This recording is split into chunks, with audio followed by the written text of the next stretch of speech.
E aí, beleza? Na aula de hoje, a gente vai dar continuidade ao nosso conteúdo e a gente vai aprender um pouco sobre receptores elétricos. Então vamos lá pro quadro, dar uma olhada e entender o que eles são.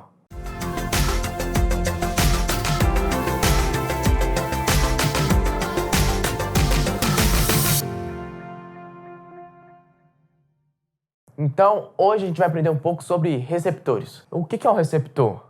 A gente pode fazer uma analogia com o gerador, uma vez que o gerador é um instrumento que converte energia que não é elétrica em energia elétrica, o receptor vai ter justamente a função contrária, vai ter a função oposta.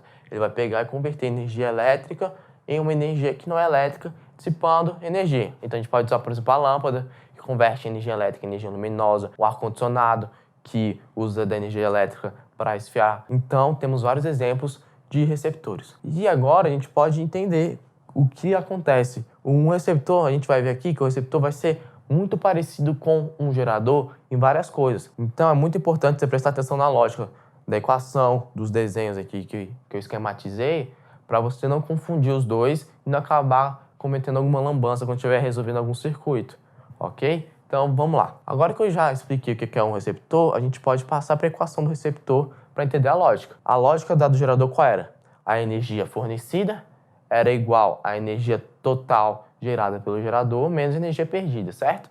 Aqui no receptor a gente vai ter uma coisa um pouco diferente, porque na equação a gente era muito parecida, né? Mas aqui tinha um menos e agora aqui tem um mais. Por que tem esse mais? O que vai acontecer é o seguinte, a energia absorvida pelo receptor vai ser igual à energia convertida, né? A energia elétrica que foi convertida num outro tipo de energia, e a gente vai ter mais a energia dissipada, que foi calor. Então a gente pode ter, por exemplo, a gente pode pegar uma lâmpada antiga incandescente, a gente pode pegar nesse exemplo e ver que toda a energia que a lâmpada consome é a energia que ela usa para iluminar e a energia que ela esquenta. O seu próprio celular também, quando você fica muito tempo mexendo, fica muito tempo vendo vídeo, ele começa a esquentar também, justamente por causa disso. Então a energia que ele vai consumir da bateria dele, que é justamente essa energia aqui, vai ser a energia que você está usando para usar seus aplicativos e tal, para alimentar o próprio circuito do celular, e a energia que ele está esquentando. E aqui a gente vai ter o esquemático do receptor. Você vê que ele é muito parecido com o do gerador, mas tem uma diferença.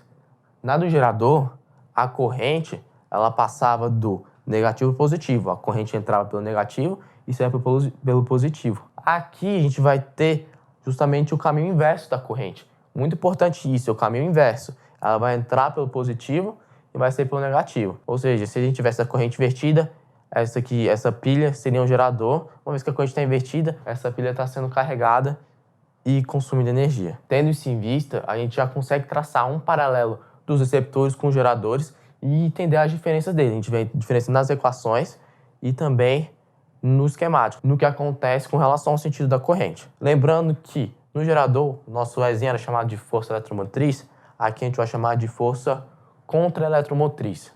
Mas é importante ressaltar que não é uma força de sustentação, é simplesmente o nome dado para essa DDP que foi convertida, beleza? Agora, então, a gente pode encerrar nossa aula. A gente já entendeu o conceito básico, a gente já traçou o paralelo, entendeu as diferenças de geradores e receptores. Então, agora a gente termina a nossa aula de receptores, a gente já conseguiu traçar um paralelo, traçar as equações com relação ao gerador, que são equações parecidas, mas equações com funções diferentes. Então, a gente já pode passar para a nossa próxima aula. Espero ver você lá.